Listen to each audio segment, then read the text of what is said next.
Sally here. Welcome back to Gypsy Rose Papery. So today we're gonna do a tutorial. So at my giveaway, I asked you guys to let me know of any questions or any video ideas, and you guys had some great ideas.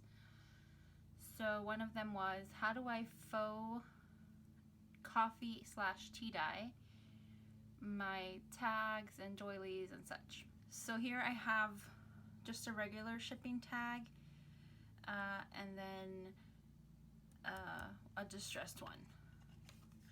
So you can see it looks tea dyed, even though it isn't. It's actually distress ink. So reasons why I choose to faux dye over actual coffee or tea dye. There are a few reasons. Main one is I feel like the distress ink dries faster, and because it dries faster, it doesn't warp as much, and that's the part of it that I like. Some people like the warping, they think it adds to the junkiness of it. I love it too. I tea and coffee dye my index cards, but sometimes for tags, because I want to embellish or I want to stick stuff on or whatever, so it's a lot easier when it's flatter as opposed to with a lot of ridges and undulations on the paper. So as you can see, this is the faux dyed one, so it's got some warping but very little, and then obviously the original one, which is totally plain. Also with my doilies, which someone had asked as well, this is the faux dyed one, and then this is just the plain one. And again, same reasons. So because I'm just me, I tend to forget the little things when I do my bulk dyeing. I remember the paper, I remember the graph paper and the ledger paper and index cards, and for some reason I always leave out the tags and the doilies. So one day I was like, there's no way I'm stopping my creative process, and y'all know what I mean. It's like you're in the middle of your journal and you've got great ideas and you're thinking of all these places to hide little tuck spots and places to embellish. The last thing you want to do is leave that space, that mind frame, to go coffee dye or tea dye. So that was my other reasoning behind doing this. And again, these are really good quality doilies. I got these from my friend Shayna. She sent them to me. But the doilies that I buy are actually from the Dollar Tree, and they're like a half a step up from tissue paper, and any kind of moisture basically dissolves them to nothing. So I can't really coffee dye those. I can coffee dye these for sure because they're nice and thick, but I had to get inventive. So I tried, again, the distress ink, and because of the alcohol, it dries pretty quickly. And the effect is basically, I mean, this to me looks just like a coffee or a tea dyed one would, and it's not as wrinkly as well, which is important because a lot of my doilies, sometimes I like to decoupage, and you can't really have a crinkly surface for decoupage because then you're going to run into a whole other slew of problems. So those are my main reasons. So your supplies, if you want to follow along with me, are just going to be some blank tags. Manila folders work really well for makeshift tags. And then just some doilies. And I'm going to show you two techniques. I have this kind, which is very realistic. And then I have a grungier, kind of dirtier kind, which is like coffee ground. And it's all edgy and grungy and just awesome. So let's start off with the natural looking one. So supplies you're going to need are, like I said, the shaping tags and doilies. You're going to need a non-permeable surface. I use my We Are Memory Keepers glass cutting board for everything, and you can see it's very well loved. I stamp on this thing, I cut on this thing, I glue on this thing, even though I shouldn't, which is why you're going to see these marks on it. It's not dirt, I promise. It's old ink. And that's another technique that I use, which I'll go into a little bit later. A non-permeable surface, that could be if you have a glass cutting board, great. It could be some acetate just on a hard surface like your table. So those are our supplies. Our next set are, of course, distress stains or inks. Now, if you don't have any, you can find them pretty frequently at Tuesday Morning. The Tim Holtz distressings, which look like this. And they're kind of like liquidy, obviously, because they're stains. And it's got this little like soft topper. So these are what I use for my realistic staining. And so what you want to do is you want to find a color that somewhat matches tea or coffee. My go-to is antique linen. It's been my go-to pretty much from day one in both the ink pad form and in this form. It has a really realistic tea look to it, in my opinion.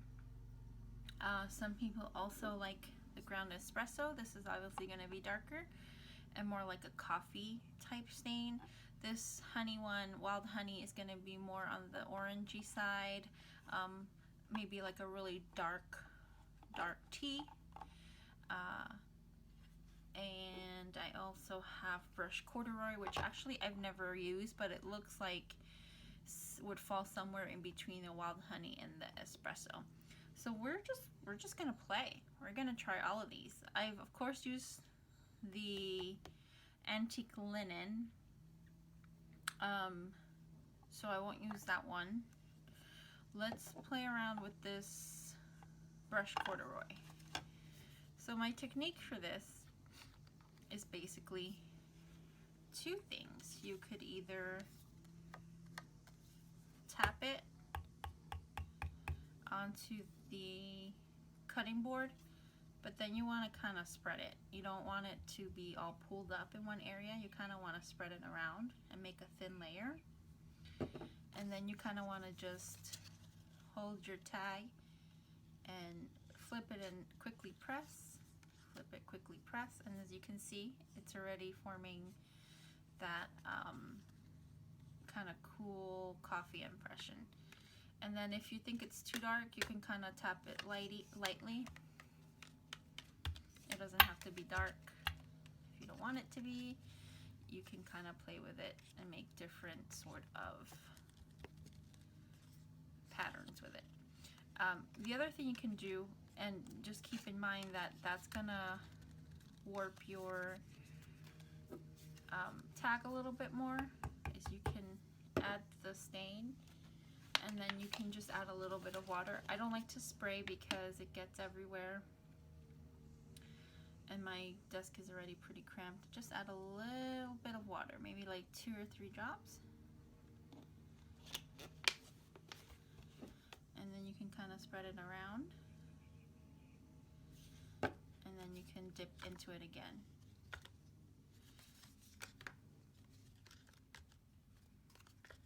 And of course this one is going to take longer to dry because we've now added water, so just keep that in mind. And then you just kind of want to clean your board with it.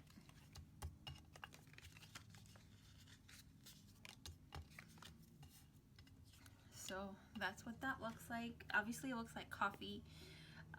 The other thing I like to do is, you've seen it on my other ones, probably the ones in my journals, is I like to take a round surface and I like to kind of dot the distress stain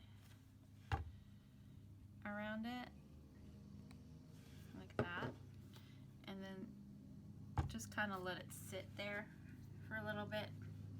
You could kind of turn it, but it's going to create a ring effect.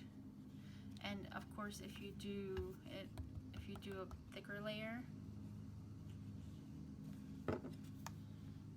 it's going to make an even darker ring, kind of like that. So yeah, so this is, again, this was our tea stain. This is the brush corduroy, which is a lot closer to either a really dark tea or a coffee, maybe a light coffee. So we'll leave that to the side to dry, and it's already drying. The parts where I didn't put the water, it's already drying. And so as you can see, I have a big stain right here. And part of my technique is not to clean my board. I let the inks kind of mix together because that's gonna create complexity in your staining, making it look more realistic. So for example, when you do coffee dyeing or tea dyeing and your papers are on top of each other and you get those negative transfers and like all those cool patterns, that's what I want to mimic. So that's why I let the stain kind of sit there dry, because when you add more stain to it, it's going to reactivate the dried stain and create all different kinds of marbling in your pattern. So next, let's try the wild honey. And with these stains, you press down, and this is a lot more orangey. This is probably going to be orange, you guys, I think. So you can use your finger this time. That's another option, but this is definitely orange. What you could do is, to make it a little bit more tea-ish, you can add some of the brush corduroy. Just a little dot. Maybe another little dot right there. And then you can mix that around so that it's a little bit more muted, not so bright orange. And then we can add some water. Mix that around. So again, the thing with distress stains, it's just you playing with them. There really is no right or wrong way to do this. You kind of just have to play. I like to kind of tap it on there. Same thing with this side. You just kind of tap it around.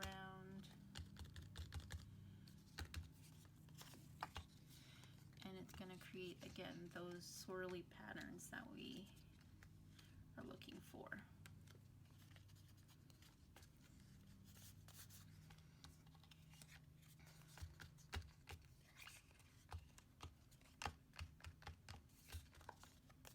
And then if you wanted the ring, just put your ink around the rim of something round. Could be a cup. That's what that would kind of remind me of. You can kind of move it around and put a nice thick layer this time so you can really see it, and kind of move it, and then you really see the ring there. Isn't that cool? So this was our wild honey mixed with a little bit of the brush corduroy, and we'll leave that to the side to dry. And it's, like I said, it's already, even with the water in it, it's already drying, and I'm leaving the orangey on there. Our next one is a ground espresso.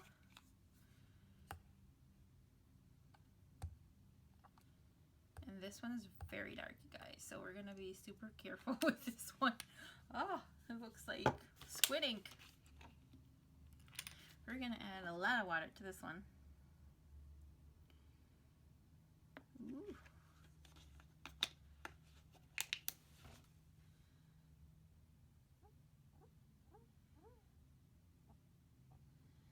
We're gonna want to spread it out kind of thin, obviously, because we don't want our papers. The whole point of this is to not have our paper saturated. You can kind of move some to the side with your hand.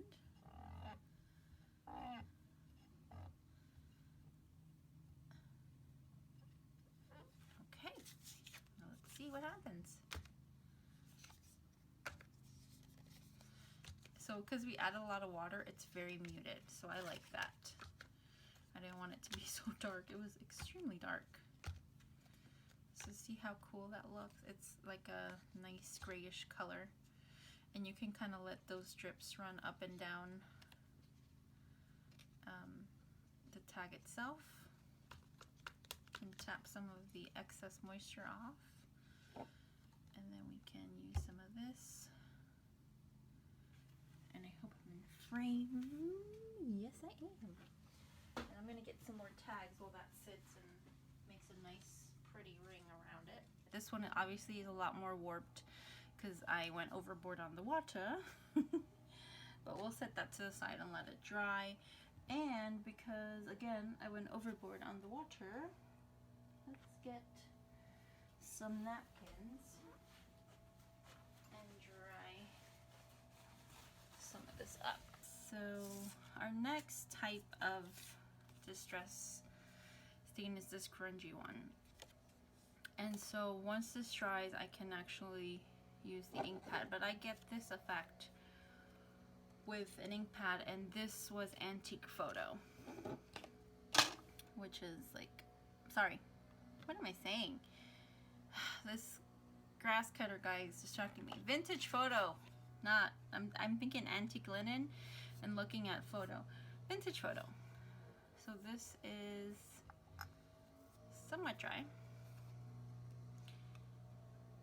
So you're just gonna take the ink pad, press it down, take your tag and just rub it into, like, really get in there. Don't be afraid to like really kind of rub your tag into it.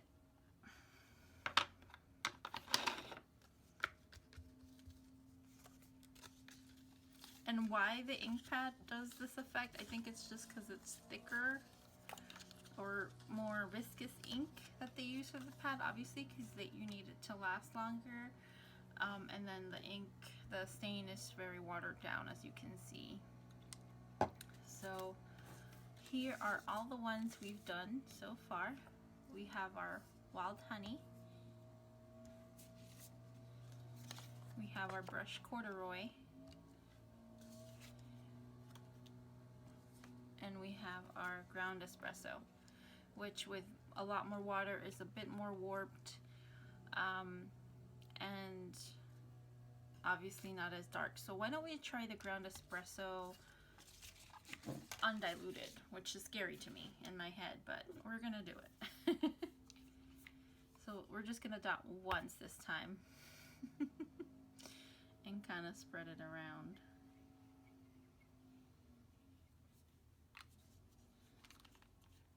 And I can spread it around even more with my finger. And we're just gonna tap.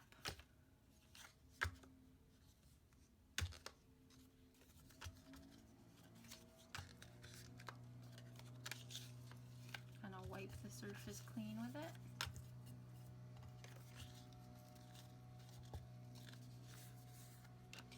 So yeah, it's not as warped, it's dried really fast, but it's really dark, and actually it's not too different. It kind of reminds me of this, but more saturated. I wonder if we use some water in here. This time not like a lot of water, just teensy bit.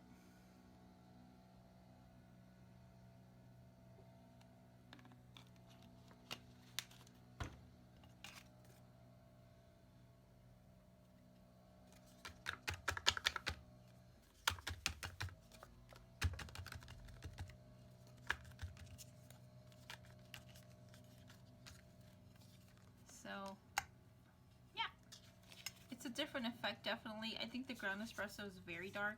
I think the brushed corduroy, if you were looking for a coffee color, would probably be your best bet. And you could probably mix a little teensy bit of ground espresso with the brushed corduroy to really have a coffee effect. So here we have ground espresso, and it's warping even with not that much water. So I'm thinking that maybe it's the ink itself. Watered down ground espresso versus undiluted ground espresso. Your brushed corduroy, your wild honey mixed with a teensy bit of brushed corduroy. and this was the original antique linen. So let me show you guys with antique linen. So this is the antique linen, and I dot this on. And I'm just gonna kind of touch it and see that one is a lot lighter, and this one you don't have to dilute at all, which is why it's my favorite. It's my go-to. Antique linen is my go-to for sure. And then the other thing I like to do is kind of tap it on the tag itself, but kind of like drop it, so it creates these splash stains. So that's another technique you could use. And that's a cool effect as well. And then you can kind of tap it back down to get rid of the excess. And that's what you get. So we've done tags now. Let's move on to doilies. So this was our faux doily. So with the doilies, I don't like to wet this as much. I still do, but for the most part, I like to take my antique linen and kind of tap it, and it's gonna go through the doily onto the board, which is fine because we're gonna use that excess to then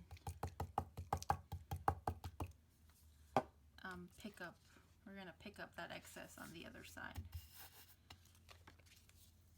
Okay, and we can do both sides.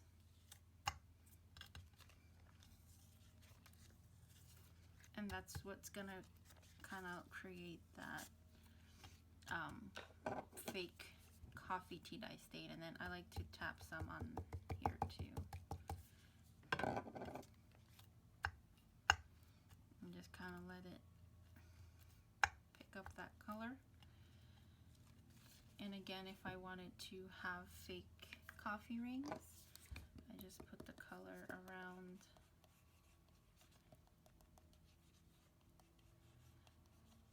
my rim here.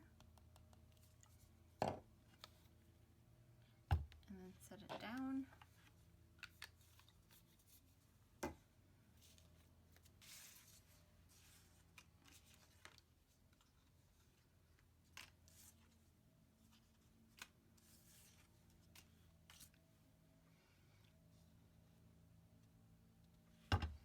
And then you have a fake coffee ring or tea ring. So yeah, so like I said, I don't clean my board as much because I like it to dry and then me pick up that paint. An example of that is I was dyeing seam binding on here with what's the name of that, China blue or blue china, and there were still remnants of it, and when I put down the antique linen, it kind of reacted with the blue, and I thought that was a really cool effect. I love how that looks. So these are all of our tags. We made a lot of them.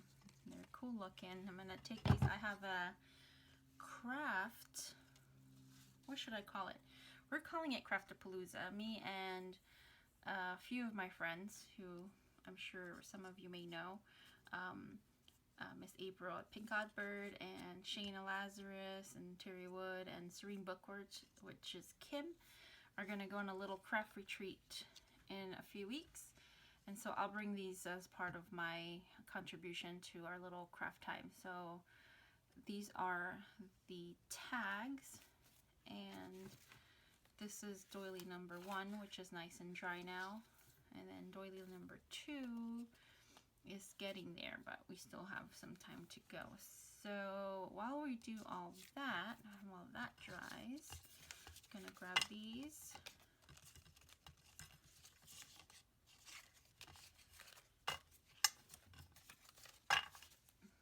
And let's use, I have this tea dye actually. This is called tea dye, and I've never used it.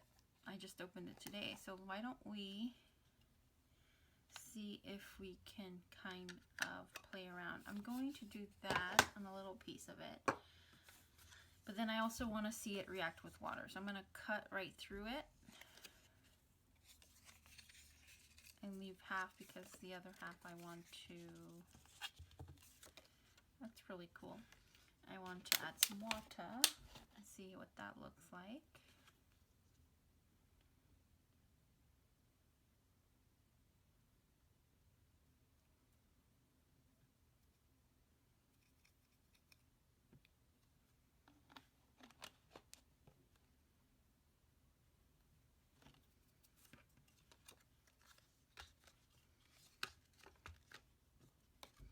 So this color almost reminds me like of the wild honey. It's a bit more brown. It's kind of like between the wild honey and the brushed corduroy, but it has a really cool effect when you add the water. And I also just like it when you kind of swipe it off the glass with just the ink pad, so that's cool. On the other side, I have another one. I have old paper, which I've never tried. And I'm just gonna, I know I said I like to mix it because we're doing demos here, just so that we have a truer sense of the color. I'm gonna move some of that to the side and lay this down. So it's kind of like a muted yellowish green color. So yeah, it's definitely like an old mossy green. Actually, it's not even like paper. Well, that's weird. Why would you call it that? I'm picking up both the tea dye and the old paper together, and again, it's got a really cool effect when you mix them. It looks, kind of reminds me of Tim's, I call him Timmy, Timmy's papers, like the memorandum, is it? The one with all like the water stained beautiful like old wallpaper. That's what this reminds me of. Let's add some water to this and see how that works out.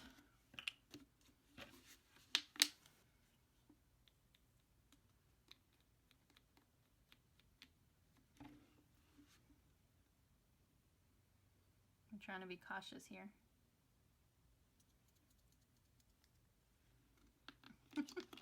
I don't want it to be another ground espresso fiasco. Okay.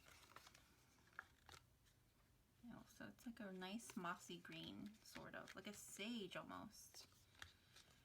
I really liked the tea dye effect too, so I'm going to add some tea dye. Kind of mix that in with the water.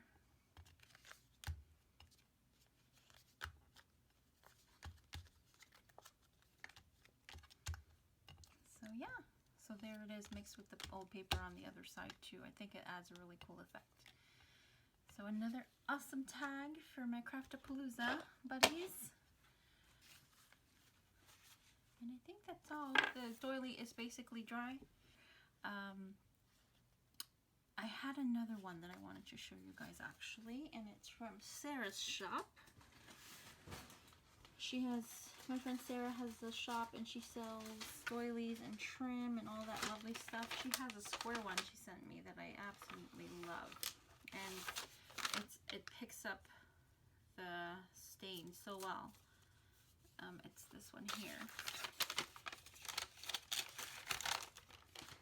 And I'll link her down below too so that you guys can check out her shop. She's got really, really cute stuff. It's kind of hard not to buy everything. I want it all. I have no self-control. Okay, I'm digressing. So this is one of her square doilies. They're really good quality. They're nice and thick. So on this one, I just kind of brush it on. I don't even go onto the glass really. I mean, you can if you want, but I kind of just brush it on. And this is again the antique linen because it's my favorite. And you can kind of pick up any excess, but then the back too. And I did this in my last journal in the Charming Fragments. Two of the tuck spots were these doilies kind of colored through with the antique linen, but it holds the ink so well. And I don't obviously oversaturate because I don't want it to break even though it does hold on to it really well. But as you can see, it's already starting to dry. I'm gonna let that sit, but I'll put this to the side to dry, and I'll pick up the excess with this heart doily. And this is also from Miss Shayna. And sometimes if you don't want to leave, you know, ink on your board, you can just take a doily like this, and you can, it could be kind of like your little cloth, so to speak, and you can kind of pick up some of that excess, or if one of your doilies has excess, you can kind of press it in, and it'll pick up some of that extra ink, and that'll help it too. But I'll let this dry, and then you guys can see. I won't make you wait through it. I'll cut, and then I'll show you the last final row of everything. Okay guys, so these are the dried doilies. As you can see, you wouldn't be really able to tell the difference if you were looking at these up close. And here's the square doily, which really takes that ink really well. It absorbs almost all of it. And then our beautiful grungy yummy tags. So again, if you have any questions, definitely ask me in the comments. And thank you so much for watching. I hope you weren't all bored with my long-winded, like I said, I make things complicated, probably more complicated than they have to be, but that's just how my brain works. So if you don't like long tutorials, I'm sorry. But anywho, thanks again for watching, and I'll see you on the next one. Bye.